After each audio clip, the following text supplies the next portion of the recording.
Hi, so today in this video, I'm going to give you some valuable nuggets for 5 skin problems which are very common. First is forehead acne. Now, forehead acne can be because of repeated touching of the skin, it can be because of the excess oiliness, it can also be because of the dandruff, and sometimes it can be because of the wrong hair products which you are using, which may just trickle down on your forehead and cause clogging and acne. How do you really treat it? Take salicylic acid serum or spot corrector. You can reduce your acne with that. Niacinamide serum is also another good option. You can change from very greasy hair products to non-comedogenic hair products. Keep your hair washed with ketoconazole shampoo. And one pro tip is change your pillow covers every single week, because that is one thing which harbors all the fungus and the dust and the bacteria and may lead to a lot of forehead acne. I hope this was valuable for you. Stop oiling the hair excessively. Don't use too much of styling products, I would say that. And not the least is you need to get your blood test done so that the doctor knows the right reason for the hair thinning. So we need vitamin D3, we need maybe hemoglobin levels, and we may also need sometimes thyroid. You may be hypo or hyperthyroid. Both of them lead to hair thinning and hair fall. So we need to get these things done before we address the real problem and we know what's the reason behind it. And last not the least, don't brush your hair when the hair is wet, and don't tie your hair very tightly if that is your hairstyle which you do usually. That leads to the tug on the front of the hair and leading to the receding hairline. The commonest second question which people ask me is about hair thinning. Usually hair thinning, genetic hair thinning because of age.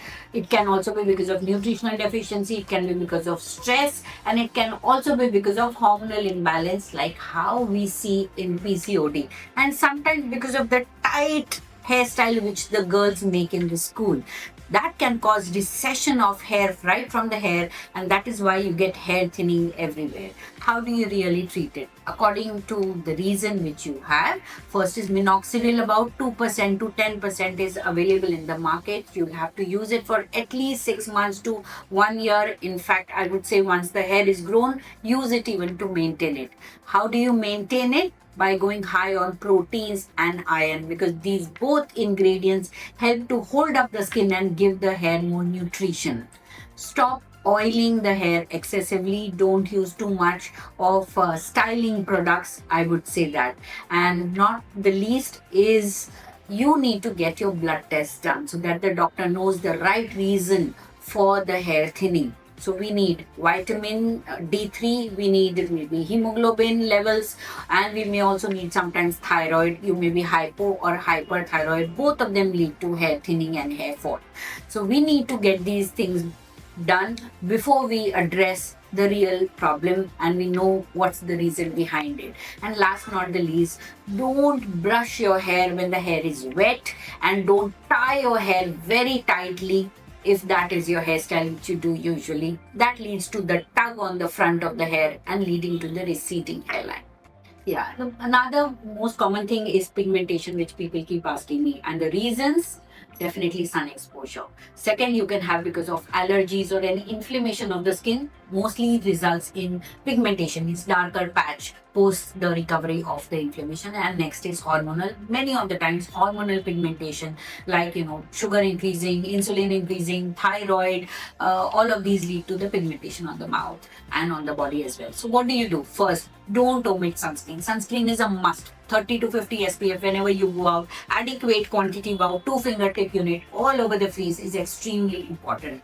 Next is try to hydrate your skin as much as possible. And if there is a hormonal imbalance, then you definitely treat it. If you have pigmentation, then lightening creams like vitamin C, niacinamide, kojic acid, arbutin, these are different ingredients which are available, and your doctor will be able to kind of customize it for you If it's very strong, hydroquinone can also be used, but otherwise vitamin C, kojic acid, arbutin, niacinamide, these are the basic ones which help to reduce the pigmentation. Even azelaic acid is able to reduce the post-acne pigmentation. And if still very stubborn, then your dermatologist will be able to offer you chemical peels. These are fruit acid peels which are very subtly done in the skin clinics, and under observation we can go as high as removing the pigmentation with retinol peels and Cosmelan peels. These are great tools to reduce the pigmentation, and also laser toning is one which can help you reduce the pigmentation. So what people ask me is about dry scalp. Dry scalp is about lack of moisture.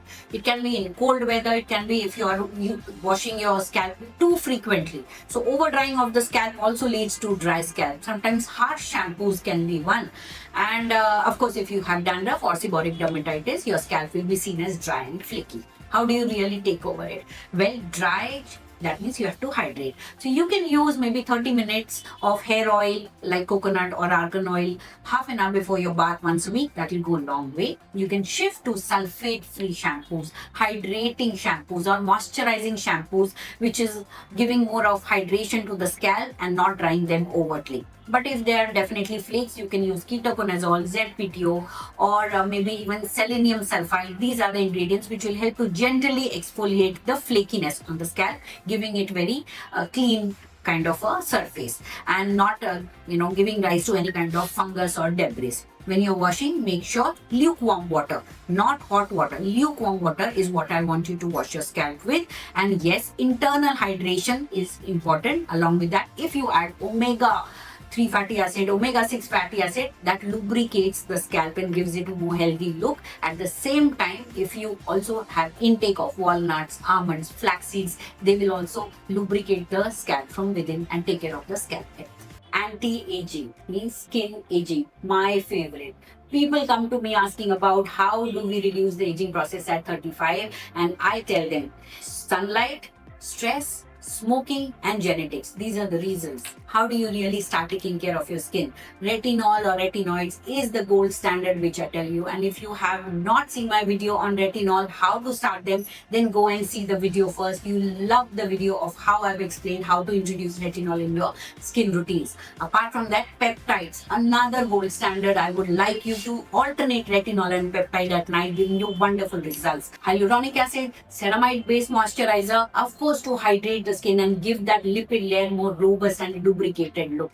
Vitamin C and antioxidant, as in how you go ahead in life, oxidative stress is seen, pigmentation comes, for that vitamin C helps. And last not the least, sunscreen, never to omit, because sun is the biggest factor for causing aging, and that is why sunscreen 30 to 50 SPF, whichever you like, hydrating one, matte one, or maybe a physical one according to your lifestyle, you must use. I hope you liked all of these valuable tips which I've given for these 5 common skin conditions. If you liked my video and felt valuable, do like, share and subscribe so that you get more of this.